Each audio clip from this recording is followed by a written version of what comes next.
Assalamualaikum warahmatullahi wabarakatuh. Bismillahirrahmanirrahim. Alhamdulillahi rabbil alamin. Wal aqibatu lil muttaqin. Wala udwana illa 'alal zalimin. Wassalatu wassalamu ala sayyidil anbiya'i wal mursalin Nabiina wa maulana Muhammadin sallallahu alaihi wasallam wa ala alihi wa sahbihi wa man tabi'ahum bi ihsanin ila yaumiddin wa la hawla wa la quwwata illa billahil aliyyil azim. Amma ba'd. Yaqulullahu subhanahu wa ta'ala fi kitabihil karim wa huwa asdaqul qailin. A'udzu billahi minasy syaithanir rajim. Bismillahirrahmanirrahim. Ya ayyuhalladzina amanu la tulhikum amwalukum wala auladukum an dzikrillah wa may yaf'al dzalika fa ulaika humul khasirun. Shadaqallahu maulanal azim. Wallahu a'lam bimuradi. Yang sama-sama kita hormati para asatidzah, para orang tua, pengurus yayasan dan juga pengurus DKM, bapak-bapak dan ibu-ibu, saudara hadirin hadirat, jamaah majelis ilmu yang dimuliakan Allah Subhanahu wa taala. Puji dan iring syukur mari bersama kita panjatkan hanya kehadirat Allah Subhanahu wa taala yang alhamdulillah atas rahmat dan hidayahnya kembali di kesempatan pagi hari ini kita dapat bersama melaksanakan rangkaian ibadah kita kepada Allah Subhanahu wa taala. Semoga semua yang kita lakukan baik yang wajib maupun yang sunnah senantiasa mendapatkan pahala yang dilipat ganda dari Allah Subhanahu wa taala.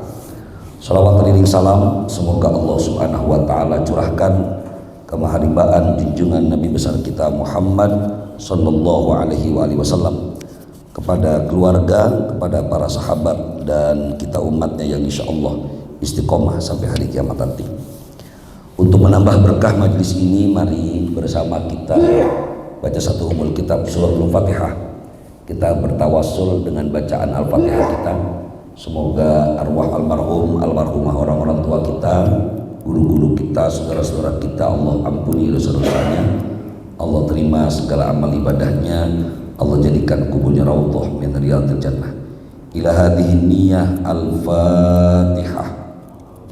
A'udzubillahi minasyaitonir rajim. Bismillahirrahmanirrahim. Alhamdulillahirabbil alamin. Iyyaka na'budu wa iyyaka nasta'in. Shiratal mustaqim. Shiratal ladzina an'amta 'alaihim ghairil maghdubi 'alaihim waladdallin. Amin. Bapak Ibu hadirin hadirat rahimakumullah, di dalam Al-Quran surah Ali Imran ayat 92 Allah Subhanahu wa taala berfirman, a'udzu billahi minasyaitonir rajim. Bismillahirrahmanirrahim. Lan tanalul birra hatta tunfiqu mimma tuhibbun wa ma tunfiqu min syai'in fa innallaha bihi alim. Wallahu a'lam bimuradi. Ayat ini oleh para ulama tafsir dikatakan sebagai informasi yang disampaikan Allah Subhanahu wa taala tentang infak pada umumnya.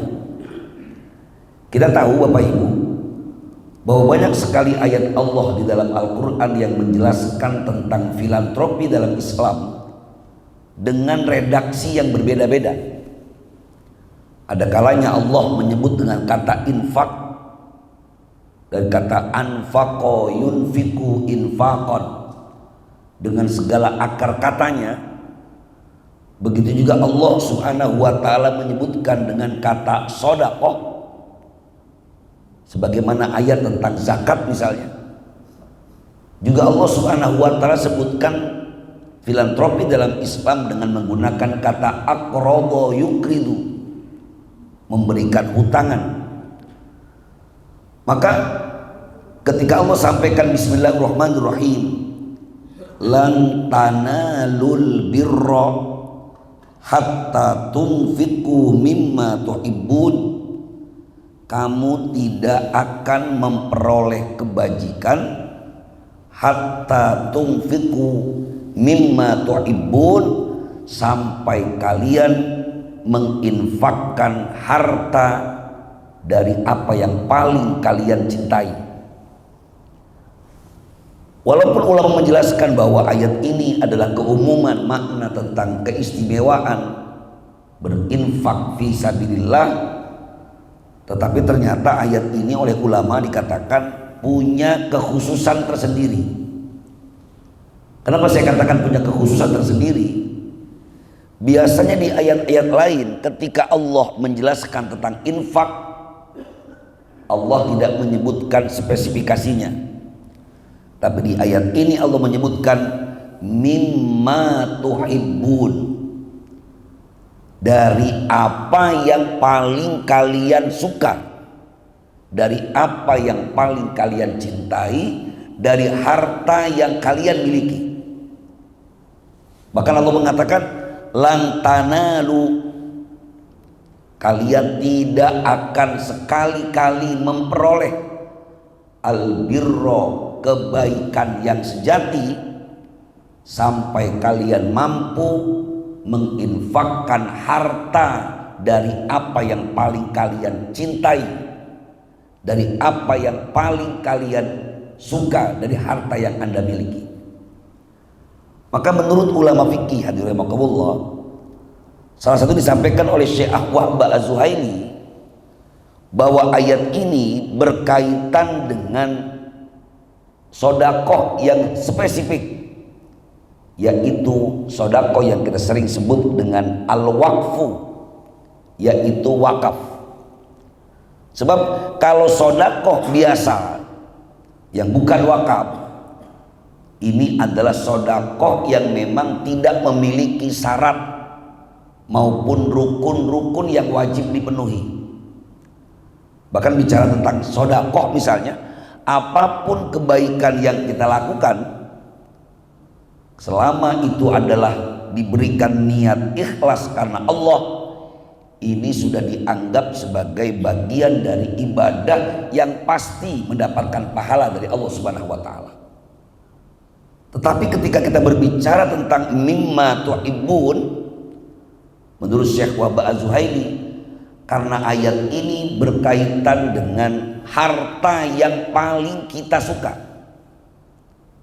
sehingga menurut beliau, fa inna Aba Thalhah lamma sami'a hadhil ayah raqiba fi waqfi bi barha wa hiya ahabbu amwali. Syekh Wahba Az-Zuhaili mengatakan ayat ini berkaitan dengan wakaf karena ketika salah seorang sahabat Nabi kita Muhammad SAW dari Ansor di Madinah yang bernama Abu Thalhah, ketika ia mendengar ayat ini dibacakan, dia langsung mewakafkan sebidang tanah yang paling dia suka, yang dia miliki, yaitu bustanun, yaitu sebuah kebun di Barha. Barha ini nama sebuah distrik sebenarnya, di mana kebun kurma ini adalah kebun yang memang paling disukai pula oleh Nabi kita Muhammad SAW. Disebutkan Nabi paling suka masuk ke kebun kurma Barha ini karena di dalam kebun Barha ini terdapat kurma yang bagus, kemudian di dalamnya juga ada sumber air yang enak untuk dinikmati. Maka Abu Thalhah juga sangat menyukai dari sekian kebun kurma yang dia miliki, yang paling dia suka adalah kebun kurma Barha ini, di mana lokasinya di depan masjid Nabi kita Muhammad SAW.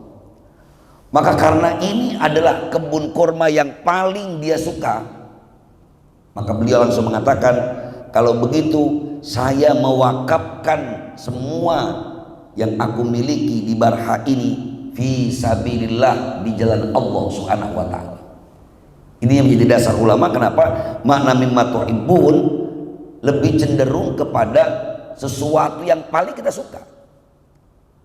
Walaupun memang seringkali ketika kita ingin bersodakoh atau berinfak, kita biasanya pilih yang paling kita suka atau yang paling sudah gak kita suka. Ibu-ibu biasanya karena terbiasa dengan pengumuman silakan berdonasi barang yang layak pakai. Biasanya semuanya mungkin masih layak untuk digunakan, tapi biasanya akan dikasih yang udah nggak kita pernah pakai lagi. Bajunya dikumpulkan 1, 2, 3, 4, 5. Yang biasa saya pakai kita taruh dulu. Yang ini nih yang udah lama nggak pernah dipakai. Mungkin modelnya kita udah nggak suka, atau mungkin terlalu sering kita pakai. Yang ini aja buat disumbangkan. Padahal Allah sampaikan lan tanalul birra hatta tunfiqu mimma tuhibbun. Kalian tidak akan memperoleh albirra. Asy-Syaikh Wahab Az-Zuhaili juga mengatakan mana albirra wa huwa al-jannah.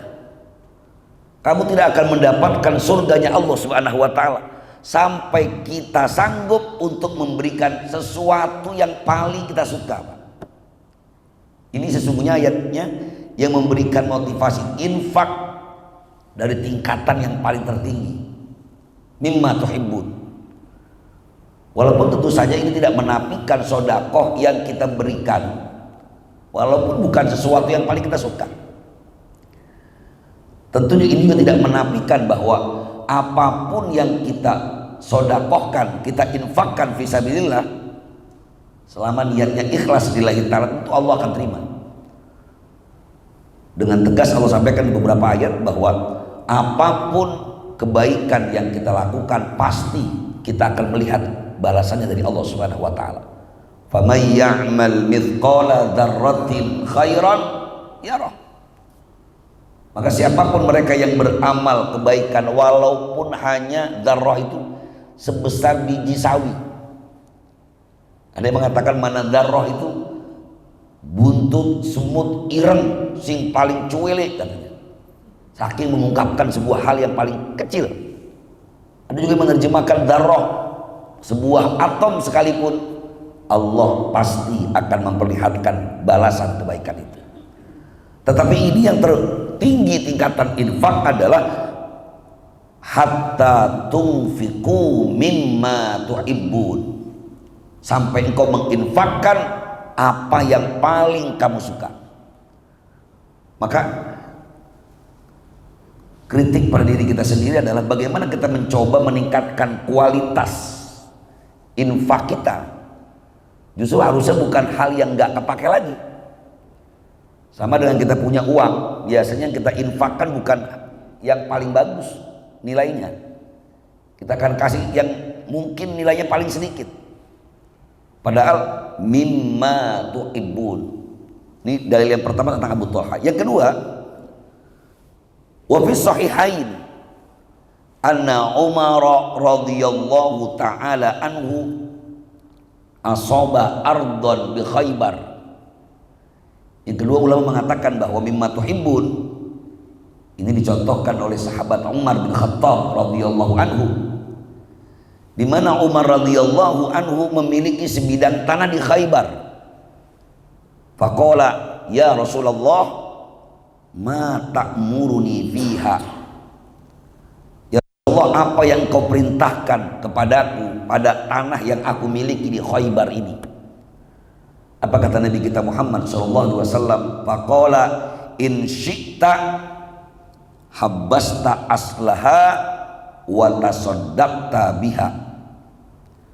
Maka kata Nabi, kalau engkau mau, tahanlah pokoknya dan sodakohkanlah apa yang kau miliki pada sebidang tanah di Khaybar itu.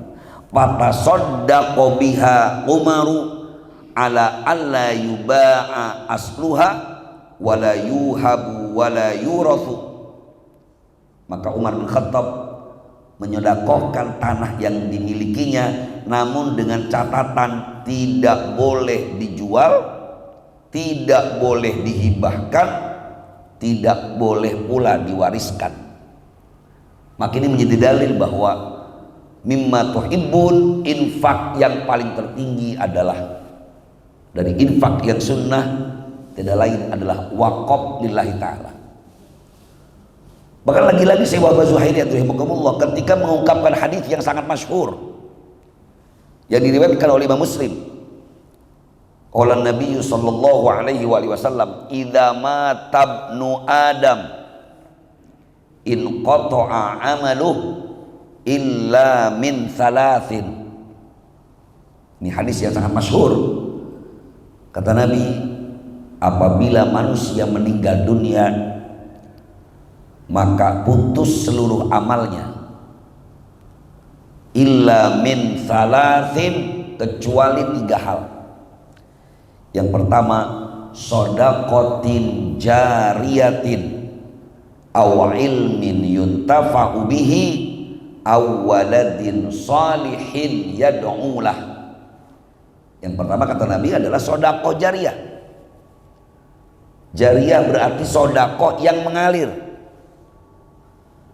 atau ilmu yang bermanfaat, awaladin sholihin yad'ulah, atau anak soleh yang mendoakan kepada kedua orang tuanya. Apa kata ulama? Wasodaqoh al jariyah, sodaqoh jariyah yang dimaksud di hadis ini mahmulatun indal ulama'i alal waqfi, kama qala ar-Rafi'i fa inna ghairahu minas shadaqati laysat jariyatan. Bahkan diungkapkan bahwa makna as-shadaqah jariyah di hadis ini yang paling mungkin maknanya menurut ulama adalah sedekah wakaf itu. Jadi menurut Imam Ar-Rafi'i yang paling tepat yang disebut dengan sedekah jariyah itu adalah wakaf, bukan sedekah biasa. Karena kata beliau, fa inna ghairahu minas shadaqat laisat jariyatan. Karena sedekah yang bukan wakaf itu tidak mengalir. Apalagi kalau kita lihat konteks dari hadis ini, bagaimana Nabi kita Muhammad SAW memberikan motivasi bahwa ketika seluruh kita akan meninggal dunia, maka kita tidak mungkin mampu melakukan satu amalan yang mendapatkan pahala karena jelas kita sudah meninggal. Tidak mungkin orang yang tidak melakukan diberi pahala, nggak mungkin. Justru keadilan Allah Subhanahu wa taala yang melakukan diberi pahala, yang tidak melakukan apapun yang nggak dikasih apa-apa. Tapi justru dikatakan illa min salasin, meninggal dunia putus, tidak ada pahala apapun. Tapi ada pengecualiannya 3 hal. Dari ketiga yang disebutkan Nabi ternyata satu kesamaannya, semuanya adalah lil istimrar, konsistensi.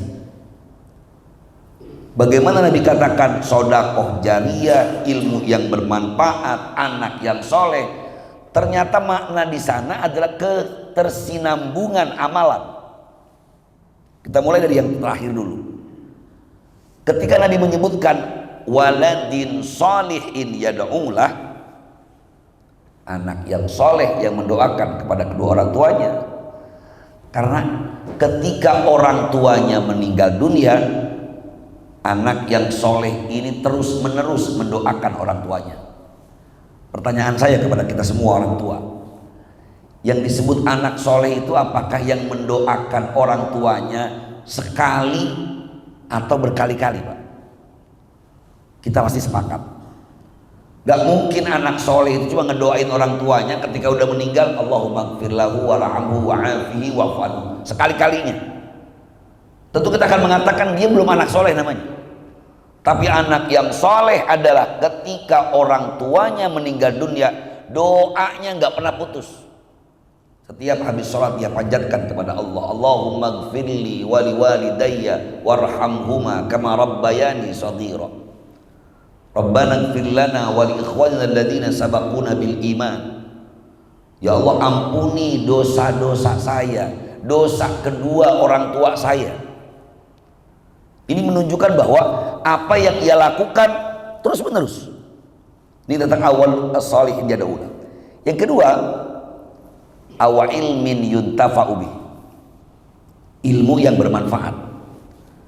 Bagaimana ilmu yang bermanfaat bisa menjadikan pahala yang tidak ada putus-putusnya?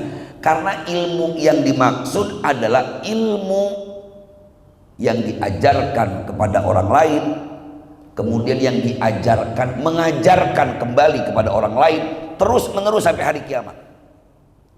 Contoh sederhana sebagaimana diajarkan oleh ulama-ulama kita, ulama atau dari tabi'in mengajarkan kepada ulama salaf soleh, mengajarkan kepada muridnya, muridnya menjadi guru lagi, mengajarkan lagi kepada muridnya, muridnya jadi guru lagi, jadi ulama lagi, punya murid lagi, terus menerus. Sebagaimana kita pahami dari ketersambungan sanad dalam keilmuan. Sanad dalam keilmuan artinya si fulan ngaji ke siapa? Oh, kepada Syekh A. Syekh A ngaji lagi kepada Syekh B, terus sampai kepada Nabi kita Muhammad SAW. Maka itu artinya ilmu yang diberikan istimrar, ketersinambungan, terus menerus. Jadi ketika dua yang tidak akan putus amalnya, pahalanya, justru karena kesinambungan amalan, maka otomatis sodakotin jariyatin, apa yang dikemukakan oleh para ulama amatlah logis bahwa yang dimaksud sodakoh jariyah adalah sodakoh yang memang manfaatnya terus menerus bisa digunakan. Ala wahiyal waqfu, dan itu adalah wakaf. Apalagi motivasi sedekah yang disampaikan Nabi ini luar biasa, Pak. Kita sudah meninggal tapi pahalanya terus mengalir. Tentu kita sepakat bahwa nggak mungkin dalam amalan yang disampaikan oleh agama kita antara satu amal dengan pahala itu terlalu jauh nilainya, nggak mungkin. Bahkan kalau Bapak Ibu belajar tentang salah satu di dalam ilmu mustalahil hadis, salah satu ciri menunjukkan bahwa satu hadis itu maudhu, satu hadis itu palsu, walaupun nggak pasti semuanya, tapi paling tidak bisa diketahui. Misalnya kata ulama dalam mustalahul hadis, kalau apa yang disampaikan dalam teks yang diklaim itu adalah hadis, antara satu amalan dengan pahala terlalu jauh bedanya. Contoh misalnya ada hadis yang kata orang ini hadis, siapa orang yang sholat pakai sorban maka pahalanya sama dengan orang yang pergi haji 1000 kali dengan haji yang mabrur. Ini kan gak nyambung, Pak. Sholat hanya dengan pakai sorban katanya pahalanya sama dengan 1000 kali hajinya mabrur pula. Atau ada hadis, siapa orang yang sholat dengan menggunakan minyak wangi maka pahalanya sama dengan sholat sunnah 1000 rakaat. Cuma gara-gara pakai minyak wangi pahalanya sama seperti orang sholat sunnah 1000 rakaat. Ternyata ketika ini diperiksa, hadis yang sampai berlebih-lebihan ini sengaja digaungkan oleh mereka yang jualan minyak wangi katanya, Pak, supaya minyak wanginya laku. Ini kan salah satu ciri hadis palsu tadi.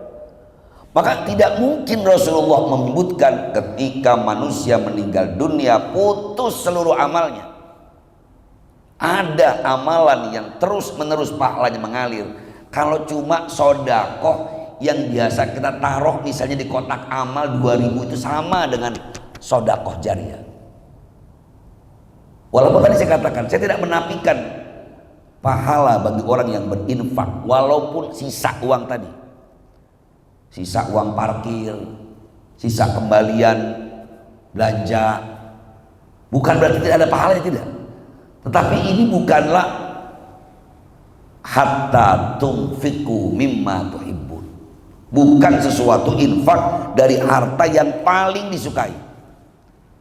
Makanya ulama fikih mengatakan bahwa ketika memang hadis ini dan juga ayat tadi mimma tuhibbun berkaitan dengan wakaf, karena banyak hal yang berbeda antara sodakoh biasa dengan wakaf. Kita tahu bahwa kata wakaf yang sudah terlanjur familiar di lisan kita sebut dengan wakaf, walaupun aslinya wakof. Agak sulit malah nanti jangan-jangan kalau kita bilang ini wakof, karena orang berpikir ketika bicara wakof ini identik dengan ilmu tajwid, Pak. Walaupun sebenarnya antara wakof dalam ilmu tajwid dengan wakof dalam bab muamalah, fikih muamalah sama saja, punya makna etimologi yang sama, di mana kata wakof fil lughah secara bahasa artinya berhenti. Dzalikal kitabu la raiba fihi, waqaf. Hudan lil muttaqin, waqaf. Alladzina yu'minuna bil ghaibi wa yuqimuna shalah, waqaf. Berarti berhenti, berhenti, berhenti. Dan itu pun berhentinya pakai napas. Kalau yang berhenti gak pakai napas bukan waqaf namanya sakta. Misalnya di surah Yasin, qalu ya wailana man ba'atsana min marqadina, hadza, berhenti tapi nggak boleh napas. Ini pengertian wakaf, artinya al-waqfu ay as-sukut.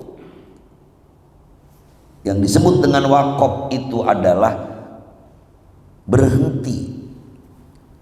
Walaupun kata ulama mana al-waqfu lughatan al-habsu, menahan, mana waqf. Artinya ketika seseorang sudah mengatakan saya mewakafkan sebidang tanah ini untuk kepentingan dan kemaslahatan umat Islam, maka sampai di situ pula berhenti kepemilikannya. Maka karena sudah berhenti kepemilikannya, itu berarti dia tidak boleh lagi memberikan kepada orang lain karena itu bukan miliknya lagi. Dia nggak boleh menjualnya, lah bukan punya dia lagi kok. Karena sudah beda pemilikannya. Kepemilikannya berpindah dari yang tadinya harta pribadi menjadi milik umat Islam. Ini makna wakaf yang sesungguhnya. Makanya hadirin rahimakumullah, perbedaan selanjutnya antara wakaf dengan sedekah biasa, wakaf itu harus ayyakunal mauquf mimma yantafi'u bihi ma'a baqa'i aini. Wakaf itu sesuatu yang sifatnya tetap, nggak boleh habis. Orang mewakafkan tanah, mewakafkan pohon, adalah sesuatu yang secara umum punya jangka waktu yang panjang. Nggak boleh wakaf yang sifatnya temporal. Bahkan ketika perdebatan para ulama tentang apakah boleh wakaf uang, saya melihat ulama yang membolehkan wakaf uang itu dalam rangka kemaslahatan. Tapi secara umum dalam kitab-kitab fikih dikatakan tidak diperkenankan wakaf uang. Kenapa? Karena uang itu biasa saja, tidak ada nilai tingginya, tidak punya nilai yang tetap. Karena uang nilainya fluktuasi. Bisa jadi hari ini kita menganggap uang 1 juta rupiah itu besar, tapi 10 tahun yang akan datang, 15 tahun yang akan datang, bisa jadi uang 1 juta sama dengan uang yang 100.000 hari ini. Karena mungkin kita punya uang 1 juta hari ini bisa buat beli beras sampai 2 karung, 10 tahun yang akan datang mungkin cuma 1 karung. Maka menurut ulama-ulama Syafi'iyah la yajuz, nggak boleh wakaf uang. Tetapi ketika kemudian muncul tren para ulama di Indonesia misalnya membolehkan wakaf uang. Ini semata-mata li ajlil maslahah, kemaslahatan. Karena memang nggak mudah mewakafkan itu, Pak. Apalagi lan tanalul birra hatta tunfiqu mimma tuhibbun. Yang paling kita suka, yang terbaik. Jujur buat diri kita sendiri. Kalau kita punya tanah misalnya, Pak, 100 meter di Duren Sawit, 1000 meter di Cilengsi, 5000 meter di Jonggol. Mana yang mau kita wakafkan? Mau yang 1000 meter? Atau mau yang 100 meter? Kalau ngelihat nilai atau nominal jumlahnya, angkanya oke. Kalau gitu Pak Ustadz, saya yang paling banyak dong yang saya wakafkan yang 1000 meter. Tapi di mana dulu 1000 meternya? Yang 1000 meter di Jonggol dengan 100 meter di Duren Sawit, nilainya tentu lebih besar di Duren Sawit. Tapi biasanya kita akan mewakafkan tanah yang udah lama nggak kepake. Atau bahkan ada tren beberapa tahun terakhir saya melihat ada oknum pengacara yang mengajarkan kalau ada tanah bermasalah, ini sertifikatnya dimiliki 3 orang. Ini oknum pengacara akan sarankan kalau gitu sebagian wakafkan aja. Loh kok bisa? Supaya nanti saat di pengadilan lebih kuat, karena ini ada wakaf untuk masjid, wakaf untuk madrasah. Paling ini akal-akalan. Bagaimana mungkin sebuah wakaf niatnya hanya untuk mengakali kepentingan dunia lagi? Tentu ini tidak akan diterima oleh Allah Subhanahu wa taala. Makanya wakaf ini sesuatu yang memang berat. Maka jangan salah kalau kemudian kita punya undang-undang tentang wakaf. Misalnya wakaf itu harus didaftarkan. Walaupun dalam konsep fikih tidak perlu. Sebagaimana tadi saya sampaikan, bagaimana Abu Thalhah, bagaimana Sayyidina Umar bin Khattab radhiyallahu anhu. Tidak perlu ada administrasi apapun. Ketika dia mengatakan kaum muslimin mengetahui bahwa tanah ini telah saya wakafkan, semua sudah maklum. Tapi kan manusia sekarang beda. Mungkin orang tuanya bilang saya mewakafkan sebidang tanah ini buat pesantren, tapi sertifikatnya nggak dikasih. Akhirnya anaknya ketika orang tuanya udah meninggal dunia, pas dilihat di bawah lemari atau di tas besarnya, lah ini kok ada sertifikat tanah. Coba kita cek di sana, oh wah ini punya saya ini Pak, ini orang tua saya ini. Tapi saya sudah diwakafkan, lah ini suratnya masih ada saya kok. Berarti ini milik saya. Berapa banyak masalah yang terjadi ya rahimakumullah ketika memang orang yang mewakafkan tidak mendaftarkannya, tidak punya kekuatan hukum dalam hukum negara tentunya. Akhirnya apa yang pernah diucapkan ini diwakafkan, akhirnya naudzubillah min dzalik dijual kembali.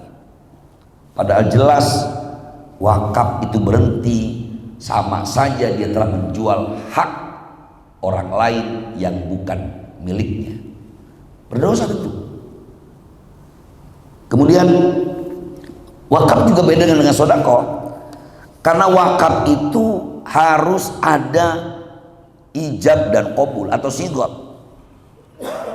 Yang disebut dengan sigot artinya ada ucapan. Kalau infak biasa nggak perlu, nggak masalah. Saya masukin kotak amal nggak ngomong saya apa saya, Bismillah, lillahi ta'ala, selesai. Tapi kalau wakaf itu harus disampaikan dulu, ini saya sebidang tanah wakaf. Maka saya katakan tadi undang-undang di negeri kita, kalau itu wakaf ada penjelasan sertifikat wakaf. Kalau sedekah nggak perlu ada sertifikat, tapi kalau wakaf ada sertifikat wakaf.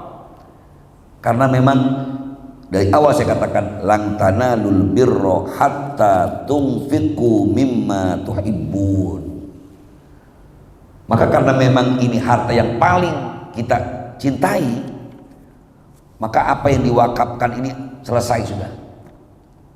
Walaupun kemudian muncul persoalan-persoalan fikih misalnya ketika apa yang sudah diwakafkan terpaksa harus berpindah tempat atau terpaksa harus diganti. Pak Ustadz, saya sudah mewakafkan genteng ini untuk masjid, tapi ini saya kasih dulu 15 tahun yang lalu. Apakah kemudian gentengnya boleh saya ganti, kemudian saya jual? Nggak boleh. Bapaknya mewakafkan kok, masa mau dijual? Yang akan mengurus semua proses itu adalah orang yang menerima wakaf. Siapa yang menerima wakaf? Umat Islam. Kan nggak mungkin umat Islam sedulan sawit yang dikumpulkan. Maka ada namanya nazir wakaf. Dialah yang bertanggung jawab.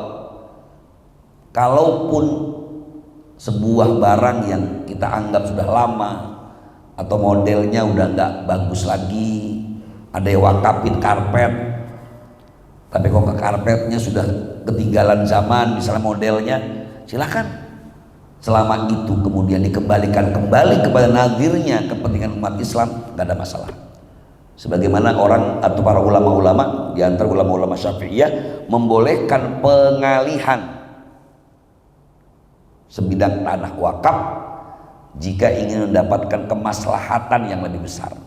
Misalnya, saya udah wakaf Pak Ustadz 1 hektar atau 20 hektar, cuma lokasinya di sana di ujung gunung. Udah wakafin buat masjid, buat pendidikan. Tapi kok yang kelola jauh di Jakarta. Bagaimana kalau yang udah saya wakafkan ini saya jual? Silakan, tapi yang jual bukan Anda yang mewakafkan. Nadir tadi, seizin masyarakat sekitar, seizin dari pewakaf kita atau pemberitahuan maksud saya, kita akan jual ini dulu, maka uangnya dibelikan lagi sebidang tanah yang lebih bermanfaat di mana posisinya tetap wakaf.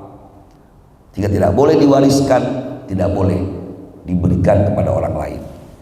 Inilah para hadirin jamaah yang Allah Subhanahu wa taala, walaupun di ayat 60 di ayat 92 di surah Ali Imran ini Allah menutup, wa ma tunfiqu min syai'in fa innallaha bihi alim.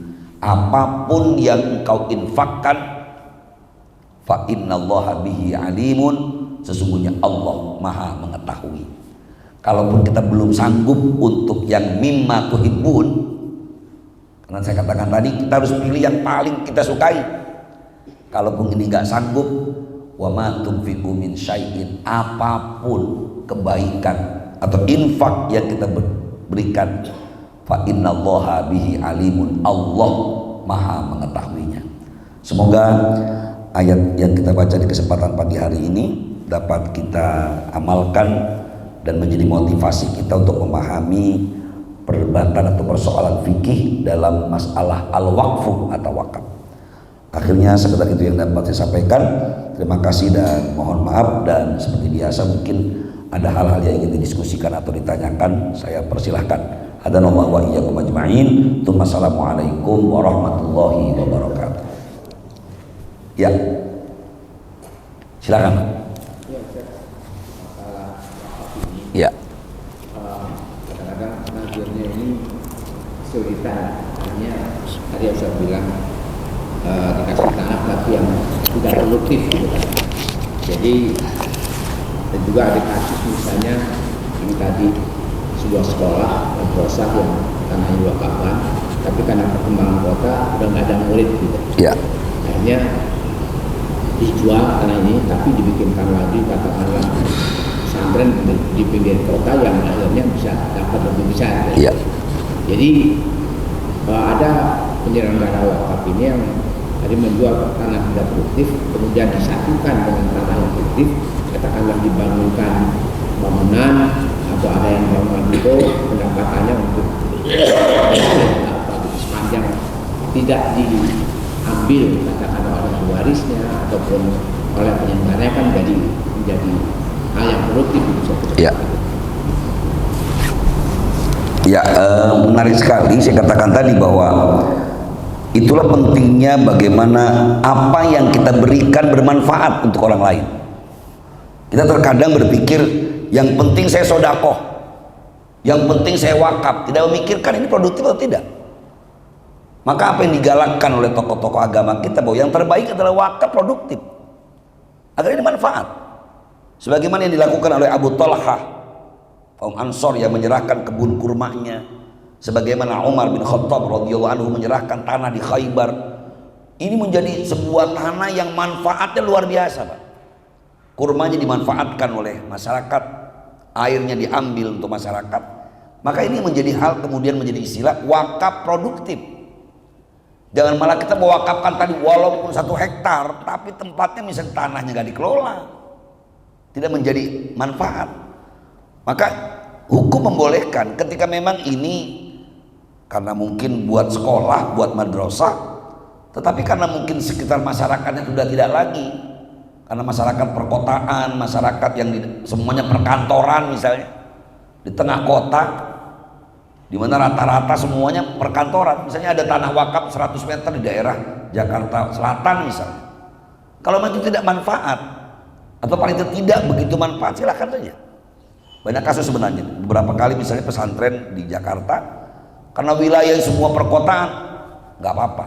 Yang penting tadi, bagaimana hasil penjualan itu tetap dikembalikan kepada umat Islam. Jangan sampai kemudian malah kok ahli warisnya ikut-ikutan. Kalau mau ikut-ikutan dalam pencaloan silakan saja, babnya bukan lagi bab ngurusin wakaf. Anda babnya bab ji'alah namanya. Dalam fikih disebut bab ji'alah. Ji'alah itu bahasa fikih, bahasa sederhananya calo, silakan. Selama benar harganya sesuai dengan pasaran, dia tidak perlu menyembunyikan harganya, nggak ada masalah. Maka ini perlu diatur. Maka alhamdulillah kita di Indonesia ini punya undang-undang wakaf. Beberapa negara-negara Islam memang kalaupun dalam fikih tidak ada aturan tentang administrasi, tapi untuk menjaga tadi agar wakaf ini produktif, agar wakaf ini bermanfaat, maka dibuatlah peraturan pemerintah atau undang-undang bagaimana wakaf ini sesuai dengan apa yang telah dicontohkan dan diajarkan Nabi kita Muhammad SAW. Demikian, wallahu a'lam. Ya. Wakaf tunai sekarang kan berkembang. Ya. Jadi banyak orang ya badan wakaf pun masih membuka celah itu kan wakaf Ya. tunai. Karena misalnya ada pembangunan sekolah, pembangunan jalan, jembatan, madrasah gitu. Kemudian ya udah orang pada ngasih ini wakaf tunai Ya. untuk dibangunkan. Jadi kan wakaf tunai bukan lagi disimpan kemudian 5 tahun datang ini uang udah nggak berharga kan gitu. Ya. Yang penting orang akhirnya digunakan untuk kemaslahatan umat. Ya. Baik. Tadi saya katakan bahwa secara prinsip sebenarnya wakaf tunai yang hari ini banyak dilakukan oleh masyarakat kita lagi-lagi demi kemaslahatan umum. Karena orang kalau kemudian mewakafkan 1000 meter kan berat. Ya udah diajak aja bersama-sama, yuk wakaf tunai. Saya mau beli sebidang tanah 100 meter dengan harga sekian buat perluasan masjid misalnya. Maka wakaf tunai per meter, bahkan boleh per setengah meter. Diberikanlah uang 500.000 rupiah per setengah meter. Ada mungkin 1 juta rupiah, 2 juta rupiah. Ini sah-sah saja nggak ada masalah. Apalagi karena tadi nimatu ibunya kan berat. Kita beri kesempatan, walaupun sebenarnya saya lebih sepakat bahwa wakaf tunai itu sedekah. Kalau dalam istilah fikih tidak begitu cocok kalau kita sebutnya dengan wakaf.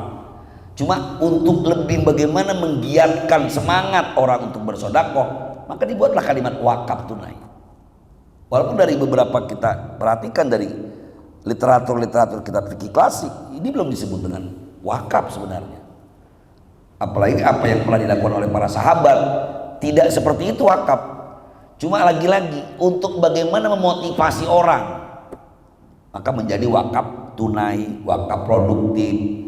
Muhammadiyah, NU itu ada wakaf tunai dengan cara mengumpulkan donasi, dikumpulkan, dibelikan sesuatu menjadi wakaf, sehingga akhirnya nadir wakafnya pun ditunjuk. Tetapi yang wakifnya banyak orang. Tidak pernah terjadi di masa Nabi wakif itu rame-rame, nggak pernah. Tapi kalau hari ini kan wakifnya rame-rame, Pak. Wakifnya ada 1000 orang, karena pakai uang tunai tadi, dikumpulkan sedikit-sedikit. Ini yang disebut dengan fikih. Sah-sah saja, selama itu ada kemaslahatan. Karena prinsipnya adalah bagaimana umat Islam mau memberikan yang terbaik pada infaknya. Mau apa kita namanya wakaf produktif atau wakaf tunai tadi, karena bukan uangnya yang diwakafkan tapi nilainya dikumpulkan sama-sama. Hari itu dibelikan tanah atau dibelikan gedung, baru gedung ini diwakafkan, ya sama saja. Prinsipnya adalah bagaimana lillahi ta'ala, niatnya semata-mata karena Allah. Walaupun kalau lihat real dari apa yang disampaikan atau oleh para sahabat, rata-rata mereka mewakafkannya tidak bersama-sama, tapi sendirian. Makanya wakaf itu tentu bagi mereka yang mampu. Bagi mereka yang nggak mampu nggak usah wakaf. Jangan punya tanah cuma 100 meter saya wakafkan semuanya untuk masjid. Anda tinggal di mana? Nginep di masjid. Ya jangan. Ini tentang wakaf tunai. Baik, masih ada yang lain? Silakan. Tadi Ustaz mengatakan bahwa wakaf itu dikatakan sebagai sedekah yang pahalanya mengalir terus karena dikaitkan dengan manfaat yang cukup lama. Ya. Nah, bagaimana kalau pemberian sesaat tapi pemakaian cukup lama, misalnya nyumbang masjid jam atau sound system atau karpet, itu kan bisa dipakai 10 tahun. Iya. Nah, apakah kemudian orang meninggal? Apakah selama dipakai itu pahalanya mengalir? Oh, baik. Hadirin jamaah Allah Subhanahu wa taala, saya katakan bahwa tidak ada satupun amalan yang tidak mendapatkan pahala dari Allah Subhanahu wa taala.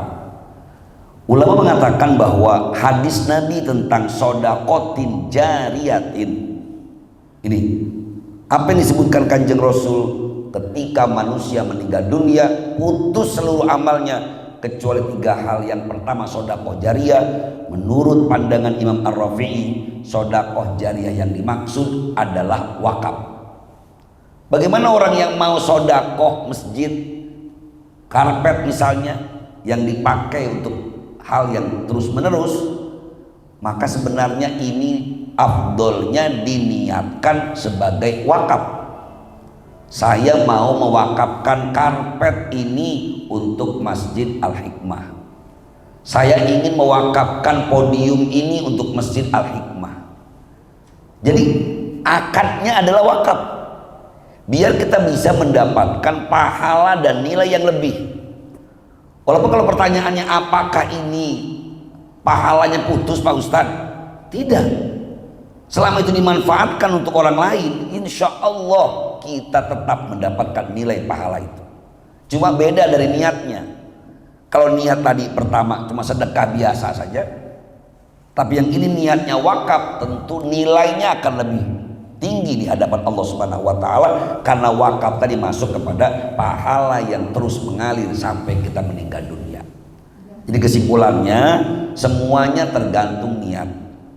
Maka yang terbaik kalau memang sifatnya sedekah itu barang yang bisa dimanfaatkan terus menerus, maka lebih afdol niatnya adalah wakaf.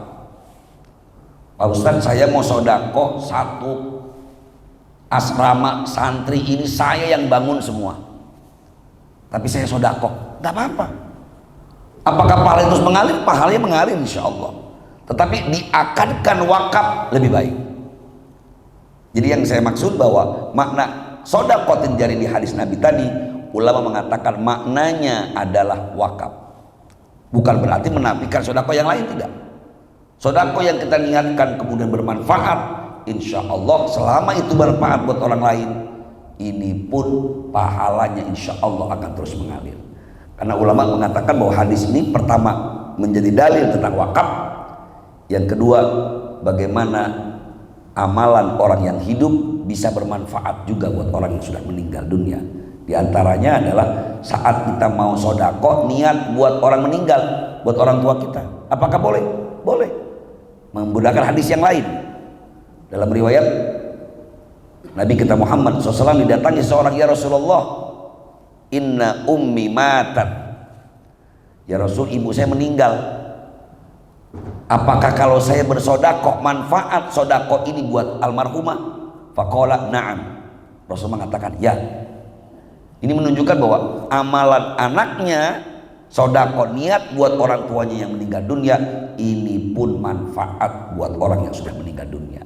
Lagi-lagi prinsipnya adalah bagaimana yang terbaik kita bersodakoh sesuatu yang bisa bermanfaat buat orang banyak. Namun spesifikasinya makna sodakotin jariyah di hadis ini, ulama mengatakan artinya adalah wakaf. Wallahu a'lam bishawab. Demikian.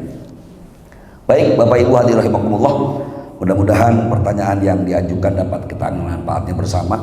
Prinsipnya adalah mengajarkan pada kita bagaimana kita termotivasi untuk bisa terus memberikan yang terbaik, mengamalkan apa yang Allah ajarkan, mengamalkan apa yang Nabi ajarkan. Insya Allah setiap harta yang kita keluarkan di jalan Allah, Allah pasti akan mengganti dengan yang lebih baik lagi. Al-Fatihah ila hadhihi niyyah wa ala kulli niyatin shalihah wa ila hadratin Nabi. Al-Fatihah. A'udzu billahi minasyaitonir rajim. Bismillahirrahmanirrahim. Alhamdulillahirabbil alamin. Ar-Rahmanir Rahim. Maliki yaumiddin. Iyyaka na'budu wa iyyaka nasta'in. Ihdinas siratal mustaqim. Siratal ladzina an'amta 'alaihim ghairil maghdubi 'alaihim waladdallin. Amin. Allahumma amin ya rabbal alamin. Allahumma shalli ala sayyidina Muhammad wa ala ali sayyidina Muhammad. Allahumma ighfir lana dzunubana wa liwalidina wa limasyayikhina wa liman hadarana wa liman qaba'anna wa li jami'il muslimina wal muslimat wal mu'minina wal mu'minat al-ahya'i minhum wal amwat. Rabbana taqabbal minna innaka antas samiul alim wa tub alaina innaka antat tawwabur rahim. Rabbana atina fid dunya hasanah wa fil akhirati hasanatan wa qina adzabannar. Wa sallallahu ala khalqi sayyidina Muhammadin nabiyil ummi wa ala alihi wasallam. Bi fadlika subhana rabbika rabbil izzati amma yasifun wa salamun alal mursalin walhamdulillahi rabbil alamin. Subhanakallahumma wa bihamdika asyhadu an la ilaha illa anta astaghfiruka wa atubu ilaik. Wassalamualaikum warahmatullahi wabarakatuh.